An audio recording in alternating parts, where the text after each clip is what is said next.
আজকে আমরা রুই মাছের ডিম ভুনা করা শিখব। এই যে ডিমটা দেখতেছেন, এই ডিমটা আরও অনেক বড় ছিল, তা আমি কিছুটা কেটে নিছি। প্রথমে পানি দিয়ে ভালো মতো ধুয়ে নিতেছি।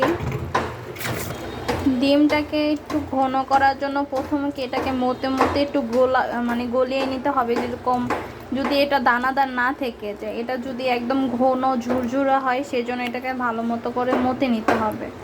তারপর হচ্ছে পেঁয়াজটাকে একটু ভেজে নিব, এই যেরকম আমরা মাছের জন্য ওরকম ভেজে নিতে হবে। পেঁয়াজটা যখন একটু লাল হয়ে একটু ভাজা ভাজা হয়ে আসবে, তখন আমি বাকি মশলাগুলো দিয়ে দিব।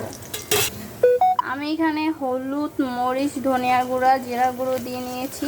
দিয়ে একটু নেড়ে নেব। দেখছেন মশলাটা একটু কষে আসছে, আমার পেঁয়াজটা ভাজা ভাজা হয়ে গেছে। তো আমি এটার ভিতরে আলু দিব। আলু দিয়ে আলুটাকে আধা সিদ্ধ করে নিব। করে নেওয়ার পরে আমি বাকি ডিম দিয়ে দিব। আলুটাকে একটু সিদ্ধ করে নিব ডিমটা দেওয়ার আগে। আমি আলুটা দিয়ে নিছি, দিয়ে আমি এখন একটু এই আলুটাকে সিদ্ধ করব। দেখতে পাচ্ছেন একটু পানি দিছি।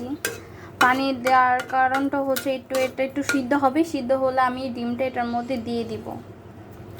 আমি একটা কথা বলতে চাই, আসলে আমি নতুন ভিডিও করি, তো আমি তেমন রান্না পারি না। তো যেটুকুই পারি আপনাদের সাথে একটু শেয়ার করে নিলাম। যদি আমার কোনো ভুল ত্রুটি হয় তাহলে একটু ক্ষমার দৃষ্টিতে দেখবেন, আর প্লিজ আমার ভুলগুলো ধরিয়ে দিবেন। কি যে মতে রাখা ডিমটুকু ছিল, আমি এটার ভিতর দিয়ে দিছি। দিয়ে একসাথে এখন নেড়ে দিচ্ছি।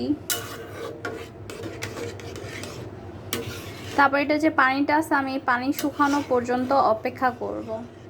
এটাকে এখন এই অবস্থায় রেখে দিব। এটা যখন শুকিয়ে যাবে তখন এটা তৈরি হয়ে যাবে। যদি আপনাদের কাছে আমার ভিডিওটা ভালো লেগে থাকে তাহলে আমার চ্যানেলটা একটু সাবস্ক্রাইব করে দিবেন। যেহেতু আমি ছোট ইউজার, আমার ওরকম কোনো ভিউ নাই, সাবস্ক্রাইবারও নাই।